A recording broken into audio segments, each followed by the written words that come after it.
Bonjour, aujourd'hui je vais vous présenter le débitmètre d'air massique. C'est un capteur qui se trouve juste après le filtre à air. Celui-là c'est le filtre à air. Juste après le filtre à air, on trouve le débitmètre. Le voilà. Alors le débitmètre d'air massique, ça ressemble à cette pièce.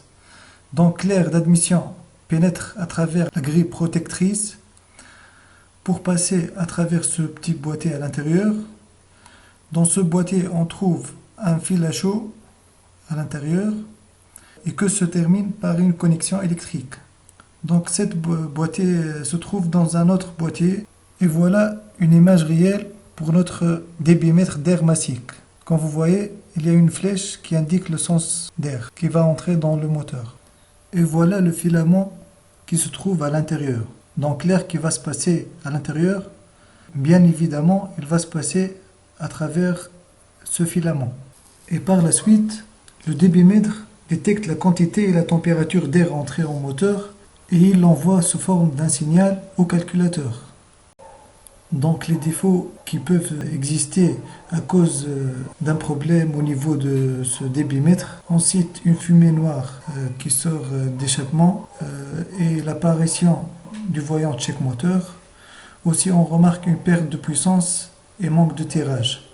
Donc la voiture fonctionne en mode dégradé. Suite à ces défauts, lorsqu'on branche l'appareil diagnostic, on peut obtenir 5 messages. Soit débitmètre d'air court-circuit, soit débitmètre d'air coupe-circuit, soit capteur température d'air niveau haut, soit capteur température d'air niveau bas, et soit à la fin débitmètre d'air absence signal. Maintenant, je vais vous présenter les étapes à suivre pour tester le débitmètre d'air. Mais avant de commencer, je vais vous montrer le calculateur. Donc, le calculateur est composé de 3 broches. Comme vous voyez, 1, 2, 3. Dans chaque broche, il y a des indications numériques 1, 2, 3, 4 et alphabétiques A, B, C, D, E, etc. Même chose pour la broche numéro 2 et la broche numéro 3. Il y a 2 types de connecteurs de débitmètre. Donc on va commencer par celui qui a 4 fils et l'autre il possède 5 fils. Donc la première étape sert à identifier le fil d'alimentation et le fil de masse. En général, le fil noir c'est le fil de masse. Alors pour les identifier, on met le contact et après on règle notre multimètre sur le calibre 20 tension continue.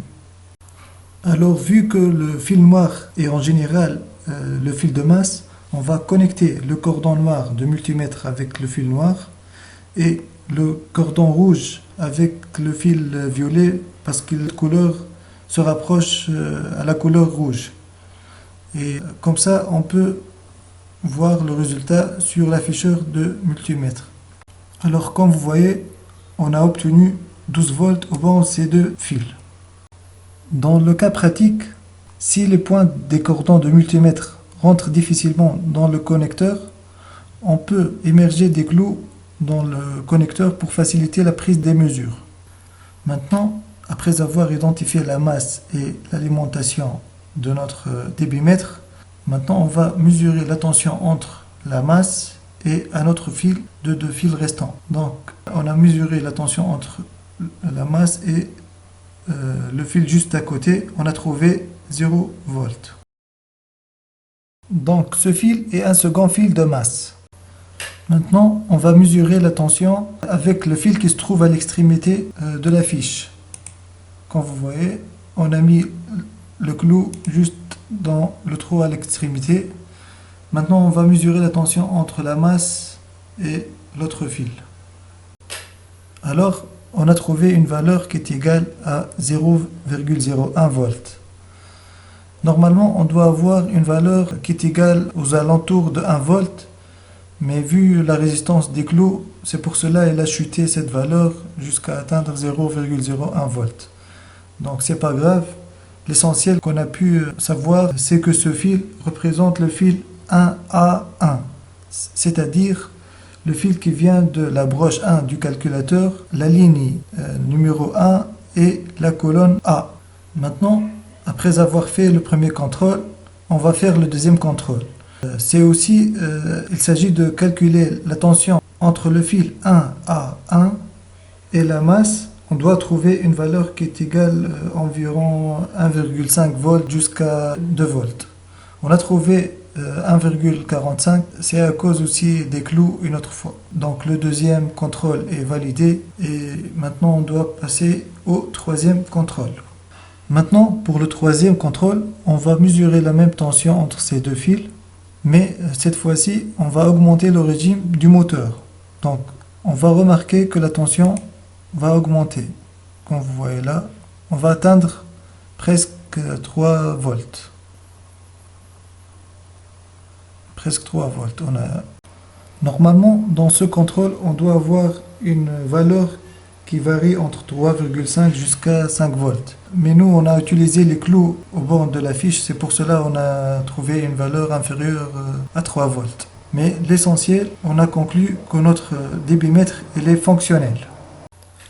Pour conclure, on a des étapes à faire pour le contrôle d'un débitmètre massique avec un connecteur à 4 fils. Donc la première, c'est on doit mesurer la tension entre le fil 1A1 et la masse, on doit la trouver environ 1 volt. Si la valeur est validée, donc on passe à la deuxième étape. Sinon, on doit contrôler la continuité des fils. Si les fils sont OK, donc on doit impérativement remplacer le débitmètre. Maintenant, si on a trouvé la valeur qui est égale à 1, donc on passe à la deuxième étape. Donc on doit mesurer la tension entre le fil 1A1 et la masse. On doit la trouver entre 1,5 et 2 volts lorsque le moteur est au ralenti. Donc une fois cette valeur est validée, donc on passe à la troisième étape. Sinon on doit faire le contrôle de continuité des fils. Si la continuité des fils est vérifiée, donc on doit remplacer le débitmètre. Maintenant pour la troisième étape, c'est-à-dire lorsqu'on a obtenu cette valeur là, donc on augmente le régime du moteur et on mesure la tension entre ces deux fils là. On doit la trouver entre 3,5 volts et 5 volts. Donc une fois cette valeur est trouvée, donc on conclut que le débitmètre est fonctionnel. Sinon, on doit contrôler la continuité des fils. Si les fils ils sont bien montés, donc on doit remplacer le débitmètre. Maintenant, ce qui concerne le débitmètre massique à 5 fils, c'est le même principe, juste il y a 5 étapes à suivre. Vous pouvez les consulter. La première étape, la deuxième, la troisième, quatrième et la cinquième. Merci pour votre attention et à la prochaine vidéo. Au revoir.